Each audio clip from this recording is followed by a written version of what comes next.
Day it occurred to me that the warm, squeaky, smelly things squirming around next to me were my brothers and sisters. I was very disappointed, though.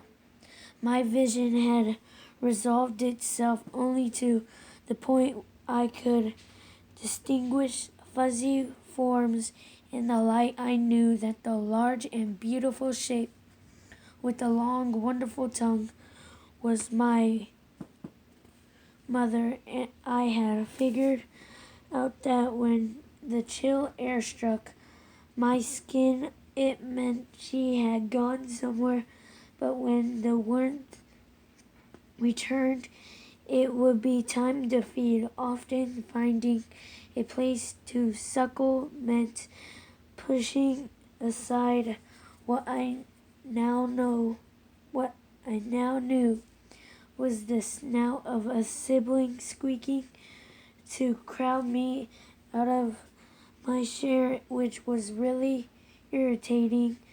I couldn't see that my brothers and sisters had any purpose whatsoever.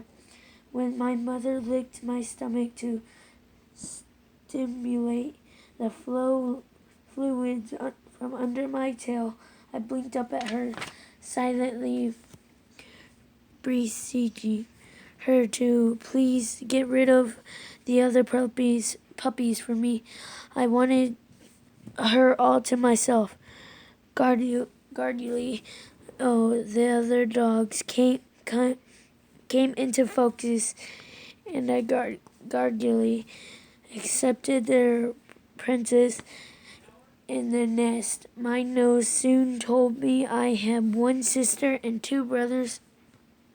Sister was only slightly less interested in wrestling with me than my brothers, one of whom I thought of as fast because he somehow always moved more quickly than I could.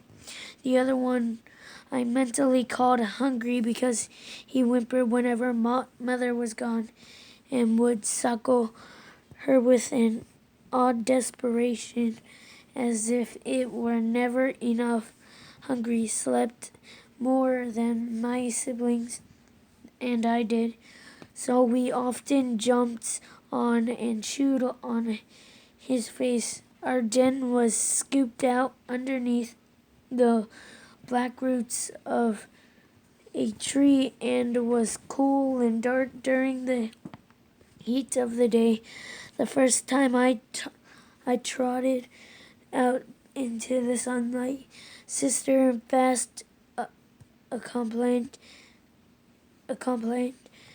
me and naturally fast shoved his way to the front, and as he trotted genuinely forward, his patch of fur flashed in the daylight. I'm a special, fast, dazzling, star-shaped spot seemed to be declaring to the world. The rest of him was as mad as molted and unmarkably brown and black, and as I was hungry was several shades lighter, and sister shared mother's stubby nose and flat tanned forehead, but we all looked more or less the same despite fast prancing. Our tree was perched on a creek bank, and I was delighted when fast tumbled head over heels down the bank, though sister and I plummeted with no grace when we tried to make the same descent. Slippery rocks and a tiny trickle of water offered wonderful odors, and we followed the wet trail of the creek into a moist cave, a culvert which Meadows hides. I knew instinctively that this was a good place to hide from danger